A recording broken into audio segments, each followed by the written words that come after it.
Welcome to Shankar IAS academy. ಇವತ್ತಿನ ವಿಡಿಯೋದಲ್ಲಿ ನಾವು clean Yamuna in 3 year LG rolls out 4 step plan ಅಂತ ಇದೆ. ಈ ಆರ್ಟಿಕಲ್ ಮೂಲಕ ನಾವು ಯಾಕೆ ಈ ಆರ್ಟಿಕಲ್ ಇಂಪಾರ್ಟೆಂಟ್ ಅಂತ ಹೇಳಿದ್ರೆ, ಇತ್ತೀಚೆಗೆ ಡೆಲ್ಲಿಯಲ್ಲಿ ಎಲೆಕ್ಷನ್ ನಡೆದಿದೆ. ಸೊ ಈ ಎಲೆಕ್ಷನ್ ಥ್ರೂ ನಮ್ಗೆ ಈ ಒಂದು ಆರ್ಟಿಕಲ್ ನ ಓದ್ಬೇಕು. ಯಾಕೆ ಅಂದ್ರೆ ಎಲೆಕ್ಷನ್ ನಲ್ಲಿ ಹೇಳಿರೋ ಪ್ರಕಾರ ಯಮುನಾ ರಿವರ್ ನ ಕ್ಲೀನ್ ಮಾಡ್ತೀವಿ ಅಂತ ಹೇಳ್ಬಿಟ್ಟು ಅನೌನ್ಸ್ ಮಾಡಿದ್ದು ಗೆದ್ದಿರೋದ್ರಿಂದ ಇವಾಗ ಯಮುನಾ ರಿವರ್ ನ ಕ್ಲೀನ್ ಮಾಡೋದಕ್ಕೆ ಅಂತ ಇನಿಷಿಯೇಟಿವ್ ನ ತಗೊಂಡಿದ್ದಾರೆ. ಸೊ ಈ ಆರ್ಟಿಕಲ್ ಥ್ರೂ ನಾವು ಯಮುನಾ ರಿವರ್ ಬಗ್ಗೆ ನೋಡ್ಕೊಳ್ಳೋಣ. Yamuna river, so Yamuna river is a tributary of Ganga river. So Ganga river ನ ಟ್ರಿಬ್ಯೂಟರಿ ಇದಾಗಿರೋದ್ರಿಂದ ನಮ್ಗೆ ಮೋಸ್ಟ್ ಇಂಪಾರ್ಟೆಂಟ್ ಎಲ್ಲಿ ಎರಡು ಕೂಡ ಜಾಯಿನ್ ಆಗುತ್ತೆ. ಅಂಡ್ ಆಲ್ಸೋ ಇವಾಗ ಕುಂಭಮೇಳ ನಡೀತಾ ಇದೆ. ಸೊ ಕುಂಭಮೇಳ ಎಲ್ಲಿ ನಡೀತಿದೆ ಅಂತ ಹೇಳಿದ್ರೆ, ಎಲ್ಲಿ ನಮ್ಗೆ ಗಂಗಾ ಮತ್ತೆ ಯಮುನಾ ಒಂದು ಜಾಯಿನ್ ಆಗುತ್ತೆ ಅಲ್ವಾ, ಅಲ್ಲಿ ಕುಂಭಮೇಳ ನಡೀತಾ ಇದೆ, ಅಂದ್ರೆ ಪ್ರಯಾಗ್ರಾಜ್ ಅಲ್ಲಿ. ಸೊ ಇದು ಎರಡು ಪರ್ಸ್ಪೆಕ್ಟಿವ್ ಅಲ್ಲೂ ಇಂಪಾರ್ಟೆಂಟ್. ಒಂದು ಹಿಸ್ಟಾರಿಕಲ್ ಪರ್ಸ್ಪೆಕ್ಟಿವ್ ಅಲ್ಲೂ ಇಂಪಾರ್ಟೆಂಟ್, ಜಿಯೋಗ್ರಫಿಕಲ್ ಪರ್ಸ್ಪೆಕ್ಟಿವ್ ಆಗು ಇಂಪಾರ್ಟೆಂಟ್, ಎನ್ವಿರಾನ್ಮೆಂಟಲ್ ಪರ್ಸ್ಪೆಕ್ಟಿವ್ ಆಗು ಇಂಪಾರ್ಟೆಂಟ್ ಆಗುತ್ತೆ. ಸೊ ಯಮುನಾ ರಿವರ್ ಎಲ್ಲಿಂದ ಹುಟ್ಟುತ್ತೆ, ಅದರದ್ದು ಆರಿಜಿನ್ ಪ್ಲೇಸ್ ಯಾವುದು ಅಂತ ಹೇಳಿದ್ರೆ ಯಮುನೋತ್ರಿ ಅನ್ನುವಂತಹ ಗ್ಲೇಷಿಯರ್ ಅಲ್ಲಿ ಹುಟ್ಟುತ್ತೆ. ಇದರ ರೈಟ್ ಬ್ಯಾಂಕ್ ಟ್ರಿಬ್ಯೂಟರೀಸ್ ಮತ್ತೆ ಲೆಫ್ಟ್ ಬ್ಯಾಂಕ್ ಟ್ರಿಬ್ಯೂಟರೀಸ್ ಬಗ್ಗೆ ನೋಡ್ಕೊಂಡ್ರೆ ಕೇನ್, ಬೆಟ್ವಾ, ಸಾರ್ದಾ, ಇಂಡನ್, ಗಿರಿ, ಚಂಬಲ್ ಈ ರೀತಿಯಾದಂತಹ ಮೇಜರ್ ಟ್ರಿಬ್ಯೂಟರೀಸ್ ಎಲ್ಲ ನಮ್ಗೆ ಯಮುನಾ ರಿವರ್ ಅಲ್ಲಿ ನೋಡ್ಬೋದಾಗತ್ತೆ. ಸೊ ಯಾಕೆ ಯಮುನಾ ರಿವರ್ ಅಷ್ಟು ಪೊಲ್ಯೂಟ್ ಆಗಿದೆ ಅಂತ ಹೇಳಿ ನೋಡ್ಕೊಳ್ಳೋಣ. So causes of pollution. So ಮೊದಲಿಗೆ ಅನ್ಟ್ರೀಟೆಡ್ ಸೀವೇಜ್. ಸೀವೇಜ್ ಇದೆಯಲ್ಲ, ಸೀವೇಜ್ ಎಫ್ಲುಯೆಂಟ್ಸ್ ನಾವೇನಾದ್ರೂ ಡೈರೆಕ್ಟ್ ಆಗಿ ನದಿಗಳಿಗೆ ಬಿಟ್ರೆ ಅಲ್ಲಿರುವಂತಹ ಆಕ್ವಿಟಿಕ್ ರೀಜನ್ ಪೊಲ್ಯೂಟ್ ಆಗುತ್ತೆ, ಕರೆಕ್ಟ್ ಅಲ್ವಾ? ಸೊ ಆ ಪೊಲ್ಯೂಷನ್ ನಾವೇನಾದ್ರೂ ಅಥವಾ ಸೀವೇಜ್ ವಾಟರ್ ನ ಟ್ರೀಟ್ ಮಾಡ್ಬಿಟ್ಟು ನದಿಗಳಿಗೆ ಬಿಟ್ರೆ ಅದರಿಂದ ಪ್ರಾಬ್ಲಮ್ ಆಗಲ್ಲ. ಬಟ್ ಅನ್ಟ್ರೀಟೆಡ್ ವಾಟರ್ ಅನ್ನ ಡೈರೆಕ್ಟ್ ಆಗಿ ಯಮುನಾ ರಿವರ್ಗೆ ಬಿಡ್ತಾ ಇರೋದ್ರಿಂದ ಅದು ಮೇಜರ್ ಪ್ರಾಬ್ಲಮ್ ಆಗ್ತಾ ಇದೆ.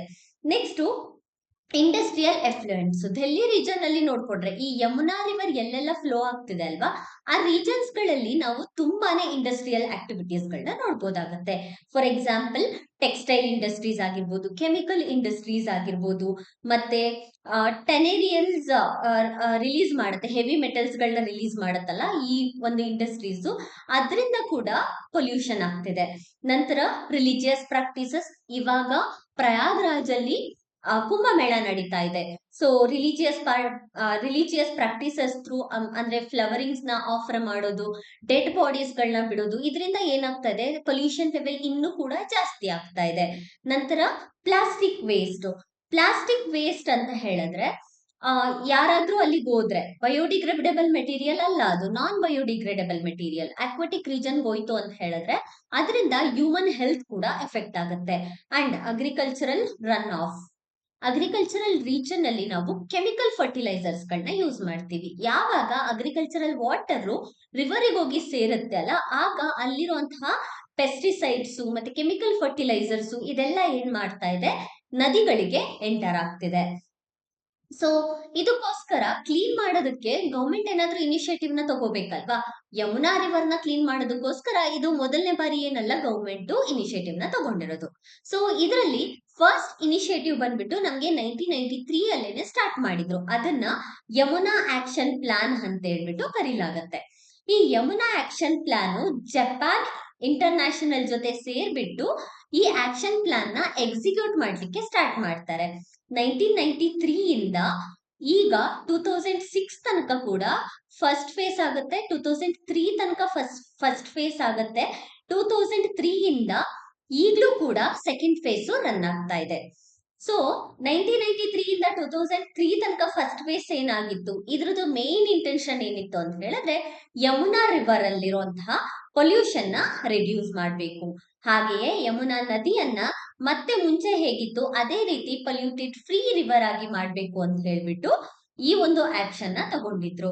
ಸೊ ನೆಕ್ಸ್ಟ್ ಅಂದ್ರೆ ಸೆಕೆಂಡ್ ಫೇಸ್ ಏನ್ ನಡೀತಲ್ವಾ, 2013 ಇಂದ 2014 ತನಕ ಸೆಕೆಂಡ್ ಫೇಸ್ ನಡೀತಿದೆ ಅಲ್ಲ, ಇಲ್ಲಿ ಸೀವೇಜ್ ಟ್ರೀಟ್ಮೆಂಟ್ ಪ್ಲಾಂಟ್ ಗಳನ್ನ ಆದಷ್ಟು ಹೆಚ್ಚು ಮಾಡಬೇಕು. ಸೊ ಸೀವೇಜ್ ಇಂದಾನೇ ಪೊಲ್ಯೂಷನ್ ಆಗ್ತಿರೋದು ಜಾಸ್ತಿ, ಹಾಗಾಗಿ ಸೀವೇಜ್ ಟ್ರೀಟ್ಮೆಂಟ್ ಪ್ಲಾಂಟ್ ಗಳನ್ನ ನಾವು ಜಾಸ್ತಿ ಕನ್ಸ್ಟ್ರಕ್ಷನ್ ನ ಮಾಡ್ಬೇಕು ಅಂತ ಹೇಳ್ಬಿಟ್ಟು 2 ಫೇಸ್ ಆಕ್ಷನ್ ನ ತಗೊಳ್ತಾರೆ. ಇದಕ್ಕೆ ಫಂಡಿಂಗ್ ಮಾಡಿರೋದು ಜಪಾನ್ ಕೋಆಪರೇಷನ್ ಬ್ಯಾಂಕ್ಸ್ ಗಳು ಇದಕ್ಕೆ ಫಂಡಿಂಗ್ ನ ಮಾಡಿದೆ. ಸೊ ನೆಕ್ಸ್ಟ್ ಇನಿಷಿಯೇಟಿವ್ ಬಂದ್ಬಿಟ್ಟು national mission for clean Ganga. ನಾನು ಆಲ್ರೆಡಿ ಹೇಳ್ದೆ, ಗಂಗಾ ಯಮುನಾ ರಿವರ್ ಬಂದ್ಬಿಟ್ಟು ಗಂಗಾ ನದಿಯ ಟ್ರಿಬ್ಯೂಟರಿ. ಸೊ ನಾವು ಗಂಗಾ ರಿವರ್ ಅನ್ನ ನಾವು ಕ್ಲೀನ್ ಮಾಡೋದ್ರ ಮೂಲಕ ಏನ್ ಮಾಡ್ತಾ ಇದೀವಿ, ಯಮುನಾ ರಿವರಿಗೆ ಹೋಗ್ತಾ ಇರುವಂತಹ ಪೊಲ್ಯೂಷನ್ ಲೆವೆಲ್ ನ ಕಡಿಮೆ ಮಾಡ್ತಾ ಇದೀವಿ. So national mission for clean ಗಂಗಾವನ್ನ ನೋಡ್ಕೊಂಡ್ರೆ ಇದು ಯಾವ ಒಂದು ಮಿನಿಸ್ಟ್ರಿ ಅಂಡರ್ ಅಲ್ಲಿ ವರ್ಕ್ ಆಗುತ್ತೆ ಅಂದ್ರೆ ministry of Jal Shakti under ಅಲ್ಲಿ ವರ್ಕ್ ಆಗತ್ತೆ. ಸೊ ಗಂಗಾ ರಿವರು ಮತ್ತೆ ಅದರ ಟ್ರಿಬ್ಯೂಟರೀಸ್ ಗಳನ್ನ ಕ್ಲೀನ್ ಮಾಡೋದಕ್ಕೋಸ್ಕರ ತಗೊಬಂದಿರುವಂತಹ ಮೇಜರ್ ಇನಿಷಿಯೇಟಿವ್. ಅಂಡ್ ಇದರ ಅಂಡರ್ ಅಲ್ಲಿ ವರ್ಕ್ ಮಾಡ್ತಿರೋದು ನಮಾಮಿ ಗಂಗೆ ಪ್ರೋಗ್ರಾಮ್ ಮತ್ತೆ project Yamuna. So project Yamuna ನಮ್ಗೆ ಇಂಪಾರ್ಟೆಂಟ್ ಆಗತ್ತೆ, ಯಾಕೆ ಅಂತ ಹೇಳಿದ್ರೆ ಇಲ್ಲಿ ಅಡಿಷನಲ್ ಅಂದ್ರೆ ಲಾಸ್ಟ್ ಪ್ರೋಗ್ರಾಮ್ ನ ನಾವು ನೋಡ್ಕೊಂಡ್ರೆ, ಯಮುನಾ ಆಕ್ಷನ್ ಪ್ಲಾನ್ ನ ನೋಡ್ಕೊಂಡ್ರೆ ಇಲ್ಲಿ ಸೀವೇಜ್ ಟ್ರೀಟ್ಮೆಂಟ್ ಪ್ಲಾಂಟ್ ಗಳನ್ನ ನಾವು ಎಸ್ಟಾಬ್ಲಿಷ್ ಮಾಡ್ಬೇಕಂತ ಇತ್ತು.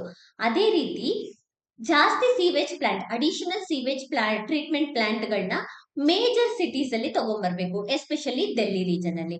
ಸೊ ನಾವು ಗಂಗಾ ರಿವರ್ ಯಮುನಾ ರಿವರ್ದು ಫ್ಲೋನ ನಾವು ನೋಡ್ಕೊಂಡ್ರೆ ಯಾವ್ಯಾವ ಒಂದು ಸ್ಟೇಟ್ಸ್ ಅಲ್ಲಿ ಫ್ಲೋ ಆಗತ್ತೆ ಅಂತ ಹೇಳಿದ್ರೆ, ಹಿಮಾಚಲ್ ಪ್ರದೇಶಲ್ಲಿ ಹೋಗುತ್ತೆ, ಉತ್ತರಾಖಂಡ್ ಅಲ್ಲಿ ಹೋಗುತ್ತೆ, ಉತ್ತರ ಪ್ರದೇಶಲ್ಲಿ ಹೋಗುತ್ತೆ, ಹಾಗೆಯೇ ಡೆಲ್ಲಿ ರೀಜನ್ ಅಲ್ಲಿ ಕೂಡ ನಾವು ನೋಡ್ಬೋದಾಗತ್ತೆ. ಸೊ ಮೇಜರ್ ಸಿಟೀಸ್ ಅಲ್ಲಿ ನಾವು ಸೀವೇಜ್ ಟ್ರೀಟ್ಮೆಂಟ್ ಪ್ಲಾಂಟ್ ಗಳನ್ನ ಜಾಸ್ತಿ ಮಾಡ್ಬೇಕಾಗುತ್ತೆ. ಯಾಕೆ ಸೀವೇಜ್ ಟ್ರೀಟ್ಮೆಂಟ್ ಪ್ಲಾಂಟ್ ಬಗ್ಗೆ ಇವರಷ್ಟು ಕಾನ್ಸಂಟ್ರೇಷನ್ ಮಾಡ್ತಿದ್ದಾರೆ ಅಂತ ಹೇಳಿದ್ರೆ, ಪಾಪ್ಯುಲೇಷನ್. ಸೊ ಪಾಪ್ಯುಲೇಷನ್ ಜಾಸ್ತಿ ಆಗ್ತಾ ಇರೋದ್ರಿಂದ ಸೀವೇಜ್ ಟ್ರೀಟ್ಮೆಂಟ್ ಪ್ಲಾಂಟ್ ಗಳು ನಮಗೆ ಮುಖ್ಯ ಆಗತ್ತೆ. ನೆಕ್ಸ್ಟ್ ಪ್ರೋಗ್ರಾಮ್ ಬಂದ್ಬಿಟ್ಟು sewage treatment plant. Additional treatment plants ಗಳನ್ನ ಗಂಗಾ ಮತ್ತೆ ಅದರ ಟ್ರಿಬ್ಯೂಟರೀಸ್ ರೀಜನ್ ಅಲ್ಲಿ ತಗೊಂಡ್ಬರ್ಬೇಕು ಅಂತ ಹೇಳ್ಬಿಟ್ಟು. ಸೊ ಇದರಿಂದ ಏನೆಲ್ಲ ಎಫ್ಲುಯೆಂಟ್ಸ್ ಡೈರೆಕ್ಟ್ ಆಗಿ ನದಿಗೆ ರೀಚ್ ಆಗ್ತಾ ಇದೆ ಅದನ್ನ ಅವಾಯ್ಡ್ ಮಾಡಬಹುದು. Next river front development project. ಈ ರಿವರ್ ಫ್ರಂಟ್ ಡೆವಲಪ್ಮೆಂಟ್ ಪ್ರಾಜೆಕ್ಟ್ ಬರೀ ಯಮುನಾ ನದಿಗಷ್ಟೇ ಅಲ್ಲ, ಬೇರೆ ಎಲ್ಲಾ ನದಿಗಳಿಗೂ ಕೂಡ ಇಂಪಾರ್ಟೆಂಟ್ ಆಗತ್ತೆ. ರಿವರ್ ಫ್ರಂಟ್ ಡೆವಲಪ್ಮೆಂಟ್ ಪ್ರಾಜೆಕ್ಟ್ ಏನ್ ಮಾಡುತ್ತೆ ಅಂತ ಹೇಳಿದ್ರೆ, ಈ ಒಂದು ರಿವರ್ ಫ್ಲೋ ಆಗ್ತಿದೆ ಅಂತ ಹೇಳಿದ್ರೆ, ಈ ರಿವರ್ ಏರಿಯಾ ಏನಿದೆ, ಈ ರಿವರ್ ಏರಿಯಾದಲ್ಲಿರುವಂತಹ ಪ್ರತಿಯೊಂದು ಮೇಜರ್ ಏರಿಯಾಸ್ ಗಳನ್ನ ಕ್ಲೀನ್ ಮಾಡ್ತಾ ಹೋಗುತ್ತೆ. ಇದರಿಂದ ರಿವರ್ಗೆ ತನ್ನದೇ ಆದ ಒಂದು ಪಾತ್ ಅಲ್ಲಿ ಕ್ಲೀನ್ ಆಗಿ ಮೂವ್ ಆಗೋದಕ್ಕೆ ಹೆಲ್ಪ್ ಆಗತ್ತೆ. ಸೊ ವೇಸ್ಟ್ ಮ್ಯಾನೇಜ್ಮೆಂಟ್ ಸಿಸ್ಟಮ್ಗಳು ಮತ್ತೆ ಗ್ರೀನ್ ಕವರು, ಸೀವೇಜ್ ನೆಟ್ವರ್ಕ್ ಗಳು, ಈ ರೀತಿಯಾದಂತಹ ಆಕ್ಷನ್ ನ ಕೂಡ ಗವರ್ಮೆಂಟ್ ಯಮುನಾ ರಿವರ್ ಅನ್ನ ಕ್ಲೀನ್ ಮಾಡೋದಕ್ಕೋಸ್ಕರ ತಗೊಳ್ತಾ ಇದೆ. ಬಟ್ ಇದೆಲ್ಲದನ್ನು ಮಾಡೋದ್ರಿಂದ government alone can take action? No. Because government ಎಷ್ಟೇ ಕ್ಲೀನ್ ಮಾಡಿದ್ರು ಕೂಡ ಇಂಡಿವಿಜುವಲ್ ಆಗಿ ಹ್ಯೂಮನ್ ಬೀಯಿಂಗ್ಸ್ ಅಥವಾ ನಾರ್ಮಲ್ ಅಲ್ಲಿರುವಂತಹ ಹ್ಯೂಮನ್ ಸೆಟಲ್ಮೆಂಟ್ಸ್ ಏನಿದೆ ಅವರು ಇಂಡಿವಿಜುವಲ್ ಆಕ್ಷನ್ಸ್ ಗಳನ್ನ ತಗೊಂಡ್ಬೇಕು. ಅದಕ್ಕೋಸ್ಕರ ಏನ್ ಮಾಡ್ಬೇಕು, ಪಬ್ಲಿಕ್ ಅವೇರ್ನೆಸ್ ನ ತಗೊಂಡ್ಬರ್ಬೇಕು. For example Kaveri calling public action, ಹಾಗೆಯೇ ಗಂಗಾ ಕ್ಲೀನ್ ಗಂಗಾ ಇನಿಷಿಯೇಟಿವ್, ಇದೆಲ್ಲ ಏನಕ್ಕೆ ತಗೊಂಡ್ಬಂದ್ರು ಅಂತ ಹೇಳಿದ್ರೆ ಜನಗಳಿಗೆ ಗೊತ್ತಾಗ್ಲಿ ಈ ರಿವರ್ಸ್ ಗಳಿಂದ ಏನೆಲ್ಲ ಹೆಲ್ಪ್ ಆಗತ್ತೆ ಅಂತ ಹೇಳ್ಬಿಟ್ಟು. ಸೊ ಅದಕ್ಕೋಸ್ಕರ ಕ್ಯಾಂಪೇನ್ಸ್ ಗಳನ್ನ ತಗೊಂಡ್ಬರ್ಬೇಕು. ನಂತರ ಜನಗಳಿಗೆ ರಿವರ್ ಪ್ರೊಟೆಕ್ಷನ್ ಬಗ್ಗೆ, ಆಕ್ವಾಟಿಕ್ ರೀಜನ್ ಅಲ್ಲಿರುವಂತಹ ಎಕೋಸಿಸ್ಟಮ್ ಬಗ್ಗೆ ಅವೇರ್ನೆಸ್ ನ ಸ್ಪ್ರೆಡ್ ಮಾಡಬೇಕು, ಎಜುಕೇಟ್ ನ ಮಾಡಬೇಕು ಜನಗಳನ್ನ. ನೆಕ್ಸ್ಟ್ ಅದರ ಮೂಲಕ ಏನ್ ಮಾಡ್ಬೋದು, ನಾವು ಪೊಲ್ಯೂಷನ್ ನ ರೆಡ್ಯೂಸ್ ಮಾಡ್ಬೋದು. ಅಂಡ್ ರಿಲಿಜಿಯಸ್ ಪ್ರಾಕ್ಟೀಸಸ್ ಜಾಸ್ತಿ ಮಾಡ್ತಾರೆ. ಸೊ ರಿಲಿಜಿಯಸ್ ಪ್ರಾಕ್ಟೀಸಸ್ ಮಾಡೋದ್ರಿಂದ ಕೂಡ ಪೊಲ್ಯೂಷನ್ ಲೆವೆಲ್ ಜಾಸ್ತಿ ಆಗ್ತಿದೆ. ಅದರಿಂದ ಕೂಡ ಜನಗಳಿಗೆ ಅವೇರ್ನೆಸ್ ನ ಸ್ಪ್ರೆಡ್ ಮಾಡಿದ್ರೆ ಇದೆಲ್ಲ ಆಕ್ಟಿವಿಟೀಸ್ ಕಂಟ್ರೋಲ್ ಆಗಿ ಒಂದು ರಿವರ್ ಎಕೋಸಿಸ್ಟಮ್ ಮುಂಚೆ ಹೇಗಿತ್ತು ಕ್ಲೀನ್ ಆಗಿ ಅದೇ ರೀತಿಯಲ್ಲಿ ಫಾರ್ಮ್ ಆಗತ್ತೆ. So waste to energy plants. ಏನು ವೇಸ್ಟ್ ಟು ಎನರ್ಜಿ ಅಂತ ಹೇಳಿದ್ರೆ, ಏನೆಲ್ಲ ವೇಸ್ಟ್ ಬರ್ತಿದೆ ಅದನ್ನ ನಾವು ಯೂಸ್ ಮಾಡುವಂತಹ ಎನರ್ಜಿ ಆಗಿ ಕನ್ವರ್ಟ್ ಮಾಡೋದು. ಈಗ ಇತ್ತೀಚೆಗೆ ತುಂಬಾನೇ ಸ್ಟೇಟ್ಸ್ ಗಳಲ್ಲಿ ವೇಸ್ಟ್ ಇಂದ ಎನರ್ಜಿ, ಎಲೆಕ್ಟ್ರಿಸಿಟಿಯನ್ನ ಪ್ರೊಡ್ಯೂಸ್ ಮಾಡಿಬಿಟ್ಟು ನಾವು ಯೂಸ್ ಮಾಡ್ತಾ ಇದೀವಿ. ಅದೇ ರೀತಿಯಲ್ಲಿ ರಿವರ್ ರೀಜನ್ ಅಲ್ಲೂ ಕೂಡ ಅಲ್ಲಿರುವಂತಹ ವೇಸ್ಟ್ ಗಳನ್ನ ನಾವು ಕಲೆಕ್ಟ್ ಮಾಡ್ಬಿಟ್ಟು ಅದರಿಂದ ಎನರ್ಜಿಯನ್ನ ಪ್ರೊಡ್ಯೂಸ್ ಮಾಡಬಹುದು. ಇದರಿಂದ ರಿವರ್ ಅಲ್ಲಿ ಬರ್ತಿರುವಂತಹ ಪೊಲ್ಯೂಷನ್ ಲೆವೆಲ್ ಅನ್ನ ಕಂಟ್ರೋಲ್ ಮಾಡಬಹುದು ಅಂತ ಹೇಳ್ಬಿಟ್ಟು. Next challenge in cleaning Yamuna. ಏನೆಲ್ಲ ಚಾಲೆಂಜಸ್ ಇರುತ್ತೆ ಅಂತ ನೋಡ್ಕೊಳ್ಳೋಣ. High pollution density around the river. Obviously ನಾವ್ ಎಷ್ಟೋ ಒಂದು ಸ್ಲಮ್ ಏರಿಯಾಸ್ ಗಳನ್ನ ನೋಡ್ಕೊಂಡ್ರೆ ಡೆಲ್ಲಿ ರೀಜನ್ ಅಲ್ಲಿ ಜಾಸ್ತಿ ಇದೆ, ಕರೆಕ್ಟಾ? ಡಂಪಿಂಗ್ ಯಾರ್ಡ್ಸ್ ಗಳು ಜಾಸ್ತಿ ಇದೆ. ಸೊ ಇದೆಲ್ಲದನ್ನು ಕೂಡ ನಾವು ಕ್ಲೀನ್ ಮಾಡ್ಬೇಕು. ಲೀಚಿಂಗ್ ಎಫೆಕ್ಟ್ ಆಗುತ್ತೆ, ಲೀಚಿಂಗ್ ಎಫೆಕ್ಟ್ ಇಂದ ಗ್ರೌಂಡ್ ವಾಟರ್ ಪೊಲ್ಯೂಷನ್ ಆಗುತ್ತೆ. ಇದೆಲ್ಲದನ್ನು ಕಂಟ್ರೋಲ್ ಮಾಡೋದು ಮೇಜರ್ ಇಶ್ಯೂ ಆಗಿದೆ. Next rapid urbanisation. National capital ಆಗಿರೋದ್ರಿಂದ ಅರ್ಬನೈಸೇಷನ್ ಜಾಸ್ತಿ ಆಗ್ತಾ ಇದೆ.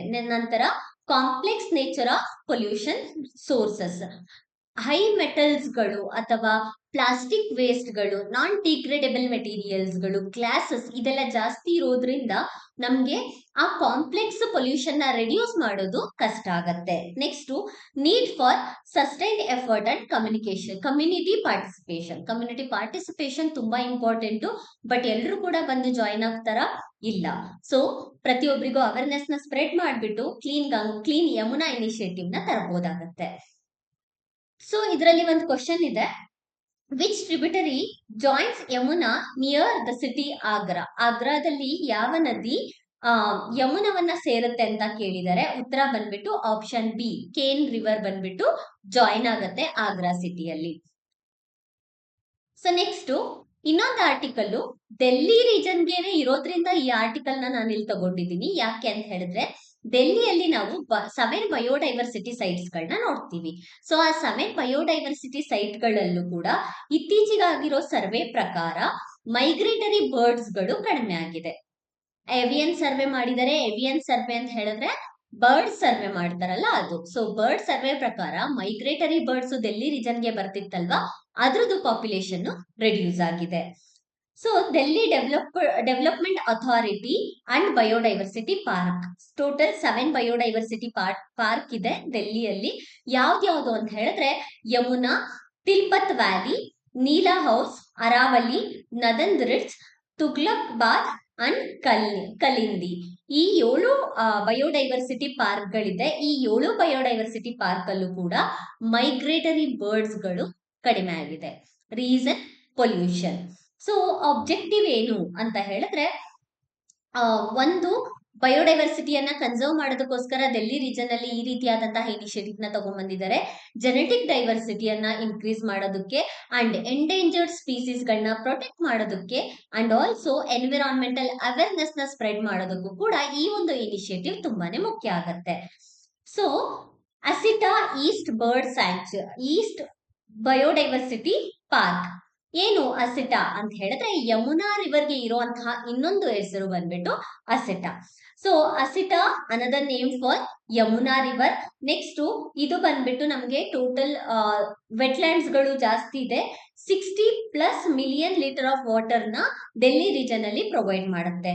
Next total 197 hectares on Yamuna's eastern bank ಅಲ್ಲಿ ನಾವು ನೋಡ್ಬೋದಾಗತ್ತೆ. ನಂತರ Yamuna river front development project ಇದೆಯಲ್ಲ, ಅದರಲ್ಲಿ Asita east biodiversity park major portion ಆಗಿದೆ.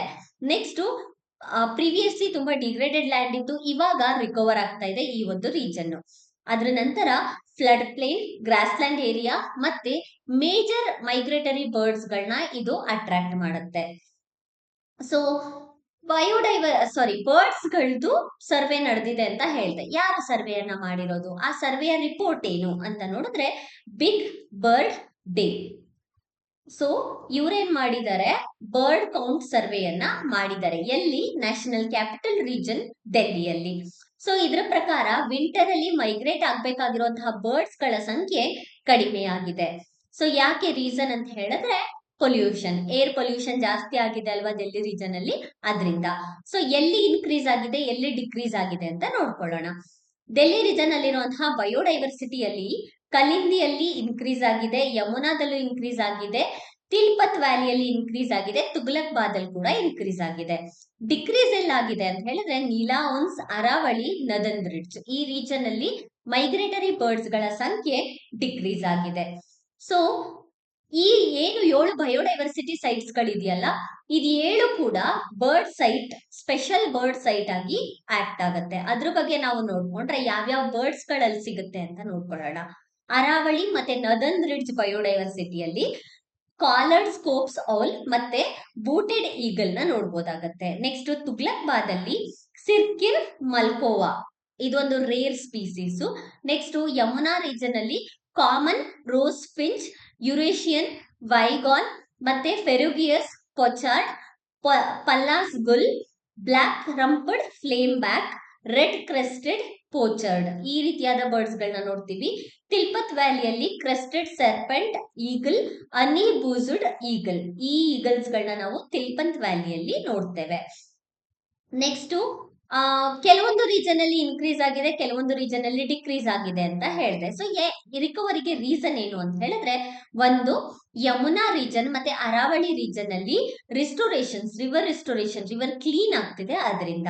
ನಂತರ ಕನ್ಸರ್ವೇಷನ್ ಎಫರ್ಟ್ ಅನ್ನ ಜಾಸ್ತಿ ಮಾಡ್ತಾ ಇದ್ದಾರೆ, ಸಾಯಿಲ್ ಕನ್ಸರ್ವೇಷನ್ ಎಫರ್ಟ್ ಸ್ಟೆಪ್ಸ್ ಗಳನ್ನ ತಗೋತಾ ಇದ್ದಾರೆ, ವೀಡ್ ರಿಮೂವ್ ನ ಮಾಡ್ತಾ ಇದ್ದಾರೆ, ಹ್ಯಾಬಿಟ್ಯಾಟ್ ರಿಸ್ಟೋರೇಷನ್ಸ್ ನ ಮಾಡ್ತಿದ್ದಾರೆ. ಹಾಗಾಗಿ ಈ ಕೆಲವೊಂದು ಏರಿಯಾಸ್ ಅಲ್ಲಿ ನಮಗೆ ಬರ್ಡ್ ಬಯೋಡೈವರ್ಸಿಟಿ ಜಾಸ್ತಿ ಆಗ್ತಿದೆ. ನೆಕ್ಸ್ಟ್ ಇದರ ಮೂಲಕ ಕ್ವಶನ್ ನೋಡ್ಕೊಂಡ್ರೆ, the Delhi development authority as developed biodiversity park for which of the following purpose ಅಂತ ಕೊಟ್ಟಿದ್ದಾರೆ. First option conservation of natural heritage, second option promotion of environmental education, third option sustainable urban infrastructure development. So ಇದಕ್ಕೆ ಸರಿಯಾದ ಉತ್ತರ ಬಂದ್ಬಿಟ್ಟು option 1 and 2 is the correct answer. Because ಇಲ್ಲಿ urban infrastructure sustainable ಅಂತ ಹೇಳಿದ ಕೂಡಲೇ ಗೊತ್ತಾಗುತ್ತೆ. ಅರ್ಬನ್ ಇನ್ಫ್ರಾಸ್ಟ್ರಕ್ಚರ್ ನ ನಾವು ಜಾಸ್ತಿ ಮಾಡ್ತಾ ಹೋದ್ರೆ ಇನ್ನು ಕೂಡ ನಮ್ಗೆ ಎಕೋಸಿಸ್ಟಮ್ ಥ್ರೆಟ್ ಆಗ್ತಾನೆ ಹೋಗುತ್ತೆ. ಸೊ ಹಾಗಾಗಿ ಆಪ್ಷನ್ 3 ನ ನಾವು ರಿಮೂವ್ ಮಾಡಿದ್ರೆ ಆಪ್ಷನ್ 1 and 2 ಕರೆಕ್ಟ್ ಆದ ಉತ್ತರ ಆಗುತ್ತೆ. ಸೊ ಇದಿಷ್ಟು ನಮ್ಗೆ ಯಮುನಾ ರಿವರ್ ಆರ್ಟಿಕಲ್ ಇರೋದ್ರಿಂದ ಅದರಿಂದ ಯಾವ ರೀತಿ ಮೈಗ್ರೇಟರಿ ಬರ್ಡ್ಸ್ ಗಳಿಗೆ ಪ್ರಾಬ್ಲಮ್ ಆಗ್ತಿದೆ ಅನ್ನೋದು ಕೂಡ ಗೊತ್ತಾಗುತ್ತೆ. Thank you for watching. Please share and subscribe.